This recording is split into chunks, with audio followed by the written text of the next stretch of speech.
Welcome to the deep dive. This time, we're going microscopic. Oh, microscopic. Yeah, diving into the heart of matter. Okay. With a high school chemistry lab manual and some intro course notes. Don't worry, though. We're not going back to pop quizzes or anything like that. Right. Think of this as like unlocking a secret code to the world around you. Yeah. How things work at the level that we just can't see. Exactly. We kind of take the familiar for granted. The solidity of a chair, water flowing, the air we breathe. Yeah. But what's really going on down there, that's what makes this so fascinating to me. So both our sources. Yeah. Kick off with the classic trio. Solid, liquid, gas. Right. Seems pretty simple, right? Yes. But I'm already remembering how some of those lab activities, like the ones with the cubes and the water and the balloons, really brought it to life. Solids, like those cubes, for example. Yeah. Their particles are locked in formation, giving them that fixed shape and volume. It's incredible how much we can deduce just from that fixed structure. Like take a steel bridge, it can hold tons of weight. Precisely because those particles are resisting any change to their arrangement. Liquids, on the other hand, their particles have a bit more freedom to move around. Which is why water, for example, takes the shape of its container, like, the graduated cylinder in the lab. Right. But it still has a specific volume. Now, gases, they're the wild ones, right? They are, yeah. Those particles are just zooming around, filling whatever space they're in. Think about inflating a balloon. You're giving those gas molecules room to spread out. And it's that space That's between those gas particles that makes them compressible, okay. which is something we can't do with salt or liquids. The lab manual had this really neat syringe experiment. Really highlights this. Oh, yeah. So trying to compress a wooden rod, for example, is basically like trying to squeeze a brick. Those particles are already as close as they can possibly get, but with the syringe full of air, you actually can squeeze it down, forcing those gas particles closer together. It's like the difference between trying to squish a marble in a cloud. One resists, the other just yields. This difference in particle behavior explains so much about how materials behave in the real world. Totally. Absolutely. Now, both sources bring up the water cycle. Oh, yeah. Which is a beautiful example of how matter changes state in nature. We see this constant interplay of melting, boiling, condensation, and freezing, all driven by changes in energy, usually in the form of heat. It's mind-blowing when you think about it, how those tiny particles are reacting to these energy shifts. So let's zoom in on these particles themselves, because this is where it gets really, really interesting. Everything around us, from this microphone to you listening right now, is made up of these incredibly small building blocks called atoms. And it's almost impossible to grasp the scale.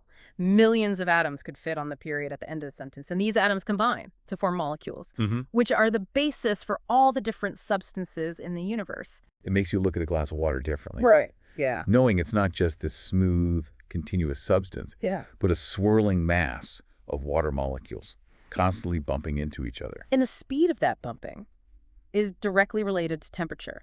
Heat makes those particles move faster, which is why a hot drink cools down as it loses heat energy to the environment. It's fascinating how something so fundamental as particle motion underpins so much of our daily experience. I remember the lab manual had that experiment with the sand and the peas, Yes. which was a great illustration Yeah. of how particle size can impact volume.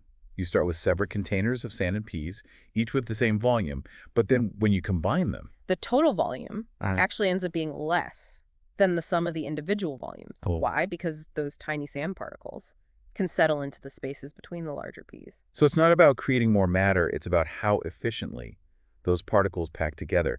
And I think they mentioned a similar effect happens when you mix water and alcohol. Right. Yeah. The smaller water molecules slip into the spaces between the larger alcohol molecules. And again, you have a slightly smaller total volume than you might expect. So subtle, Yeah. but crucial point. Because it highlights how even seemingly empty space at the macroscopic level is teeming with activity at the particle level. And this concept of packing efficiency has huge implications in material science and engineering. Huge. Yeah. It's like a microscopic game of Tetris. It is. That's a great way to put it. Now, speaking of particles getting cozy, both sources delve into the concept of compression. Okay. how tightly we can pack those particles together. And this ties back beautifully to what we were discussing about these states of matter. So solids and liquids, with their particles already jam-packed, are virtually incompressible. But with gases, there's a lot more wiggle room, literally. Think about pumping up a bike tire. You're forcing those air molecules closer and closer together, increasing the pressure inside the tire. It's the same principle at play in those gas canisters that you use for camping stoves. A surprising amount of gas can be compressed into a relatively small space. Okay. But there's a limit, of course. Right. If you keep compressing a gas. Eventually, those particles will push back with enough force to resist further compression. So it's a delicate balance between the force you're applying and the inherent resistance of those particles to being squished any further. Exactly. Now, are you ready to heat things up a bit? Always. One of the most memorable experiments from the lab manual was the one with the metal bar and the gauge. Yes. So you have this metal bar that fits perfectly through the gauge at room temperature. But when you heat it up, it no longer fits. Doesn't fit. Why? Because heat, as we discussed, makes those particles move faster, and they spread out, causing the solid to expand. It seems counterintuitive at first, right? How can something get bigger without adding any more matter to it? Right. But it makes perfect sense. When you consider what's happening at the particle level, those tiny particles are vibrating more vigorously, demanding more space, pushing against their neighbors. It's like a microscopic dance party, getting increasingly rowdy. As the music gets louder, I love it. And this expansion isn't limited to solids. Liquids and gases expand as well when heated. Right. Think about a thermometer. Yes. The liquid inside expands as the temperature rises, pushing up the thin column of liquid, giving us a reading. Or a hot air balloon. The air inside expands when heated, becoming less dense than the cooler air outside, which causes the balloon to rise. Precisely. And this principle of thermal expansion has all sorts of practical applications. Oh, wait, tons. Engineers have to account for it when designing bridges and buildings and even sidewalks. Absolutely. Otherwise, those structures could buckle or crack under the stress of expansion and contraction. Exactly. It's amazing how something as simple as heat can have such profound effects on the behavior of matter. It is. Now, the lab manual takes this concept of expansion one step further with a particularly clever experiment involving a bimetallic strip. Oh yeah, this one was cool. You have two different metals joined together, and when you heat the strip, it actually bends. It does. Why does that happen? It bends because the two metals expand at different rates. The one that expands more ends up on the outside of the curve, while the one that expands less is on the inside, causing that bending. And this isn't just a cool science trick. This has real-world applications. Oh, absolutely. Where? Think about thermostats. A bimetallic strip inside can sense temperature changes, and it can trigger the heating or cooling system. Pretty ingenious, right? Totally. So we've covered a lot of ground here, from the basic states of matter to particle behavior, compression, expansion, even some clever experiments that illustrate these principles in action. It's a reminder that even though we can't see those tiny particles, their behavior dictates so much about the world around us. It does, and I think it's important to remember that these fundamental concepts, they're not just abstract ideas. They have tangible consequences in our everyday lives. Absolutely. Now imagine you're back in that science class, tasked with writing a lab report. It might seem like just another assignment, but both sources emphasize the importance of clear scientific communication. Oh, for sure. A good lab report isn't just about recording what happened. It's about explaining it in a way that anyone can understand and even replicate the experiment. It's like sharing your scientific journey. I love that. So before we wrap up part one of our deep dive, what are some key takeaways you think our listeners should really hold on to? Well, for me, it's the interconnectedness of it all. We started with seemingly simple concepts like solids, liquids, and gases, but then we delved deeper, exploring particle behavior, energy transfer, and the fascinating ways these principles manifest in the real world. Right. And it's a reminder that even though we can't see those tiny particles, their behavior is responsible for so much of what we experience every day. Exactly. So as we move on to part two, I encourage our listeners to keep this interconnectedness in mind. We'll be exploring some more advanced concepts, but they all build upon the foundation we've laid here in part one. And if you're starting to look at the world around you a little differently, noticing the states of matter, picturing those tiny particles in motion, then we've accomplished our mission. Absolutely. So stay curious, and we'll see you back here for part two, where we'll continue our exploration of matter and its fascinating properties. Welcome back to the deep dive. I hope you've all had a chance to look around and see the world through a new lens, noticing the states of matter in everything from a melting ice cube to the steam rising from your morning coffee. It's pretty amazing, isn't it, how these fundamental concepts that we've been exploring underpin so much of our daily experience. It is. And speaking of experience, both sources touch on the importance of observation and experimentation. Right. It's one thing to learn about scientific principles, but it's quite another to actually see them in action. Right. Remember that lab report we were talking about in the last part? That's where this all comes together. It's not just about documenting the steps.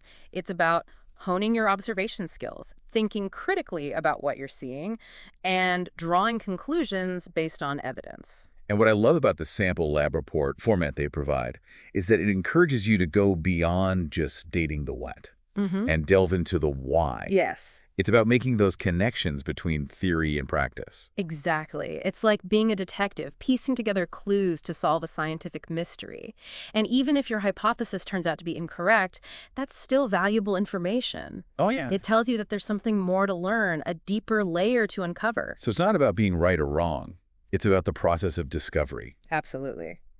Now, one experiment they highlight that really drives this point home is the one with the water and alcohol. Okay. We touched on it briefly in the last part, but it's worth revisiting because it reveals something quite surprising about the nature of mixtures. Okay, I'm intrigued. Remind me, what was the unexpected outcome again? Well, you start with separate, equal volumes of water and alcohol. Seems straightforward enough. Yeah. But when you combine them, the total volume is actually slightly less than you'd expect. Wait, so it's not just a simple matter of adding the volumes together. Something else is going on. Exactly. It all comes down to particle size and the spaces between those particles. Water molecules are smaller than alcohol molecules, so when they mix, some of the water molecules can actually slip into the spaces between the alcohol molecules. Like, the sand and peas we talked about earlier. Yeah. The sand filled the gaps between the peas, making the total volume less than the sum of the parts. That's a great analogy. And this seemingly simple observation has some pretty significant implications. It tells us that even at the macroscopic level, where things appear solid and continuous, there's a whole lot of empty space at the microscopic level. It's like looking at a seemingly solid wall and realizing it's mostly made up of empty space between those tiny atoms. It is. That's mind-blowing. It is, and it makes you realize that the properties of a substance aren't just determined by what it's made of, but also by how those particles are arranged and how much space they occupy. It's like architecture. You can use the same building materials to create drastically different structures depending on how you arrange them. Precisely.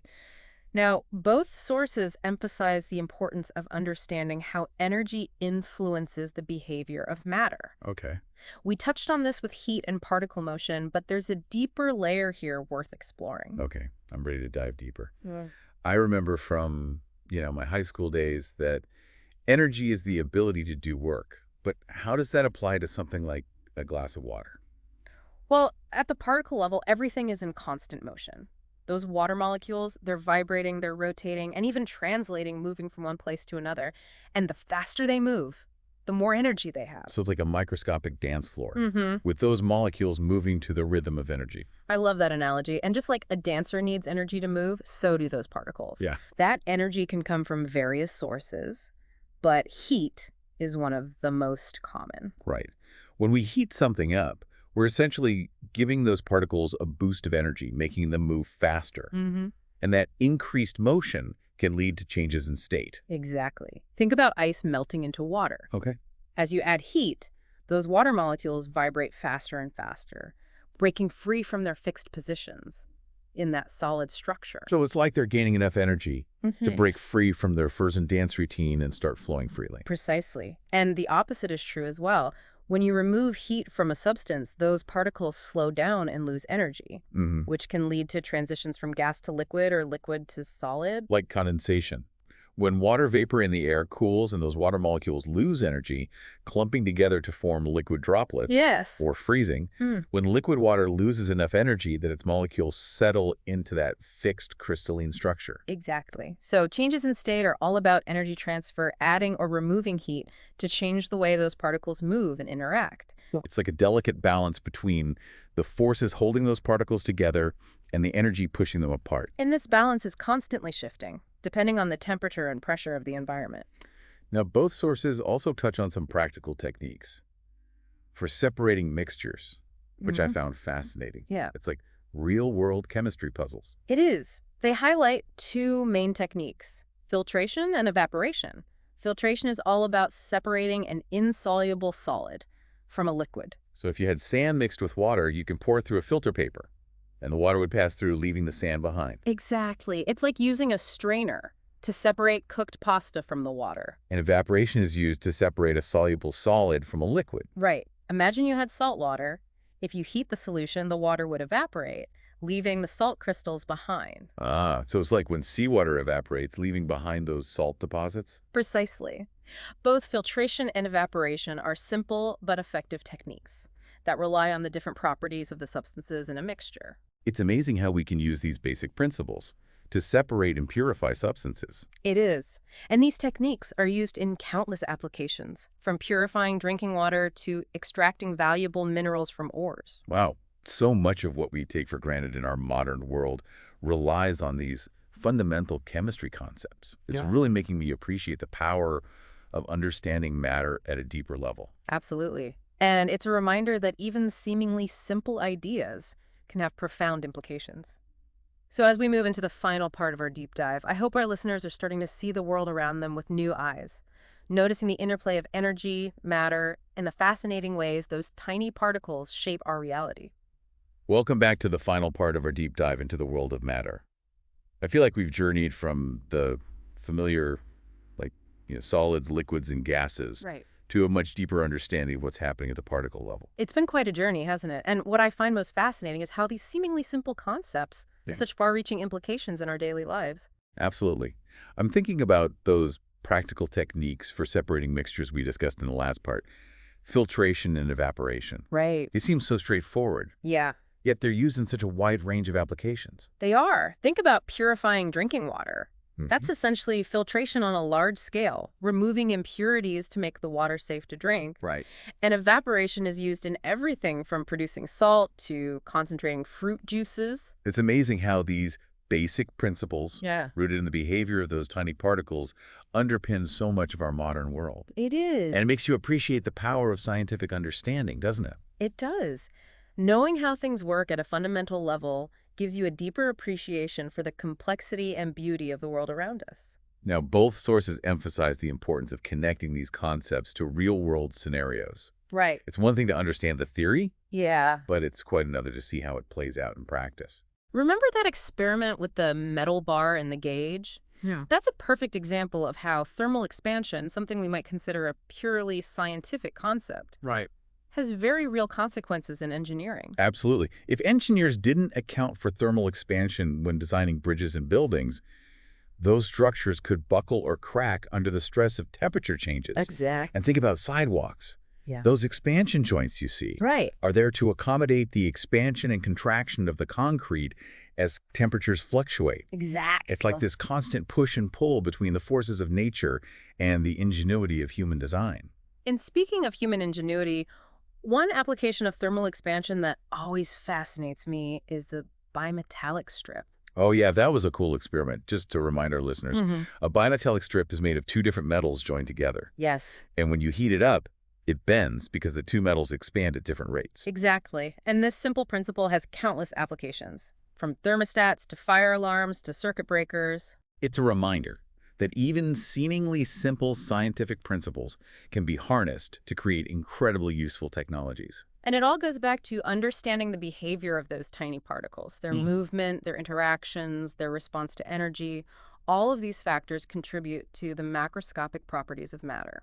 So as we wrap up this deep dive, what are some key takeaways you'd like our listeners to walk away with? Well, first and foremost, I hope they've gained a deeper appreciation for the intricate world of matter, from those tiny particles to the macroscopic structures they form. Absolutely.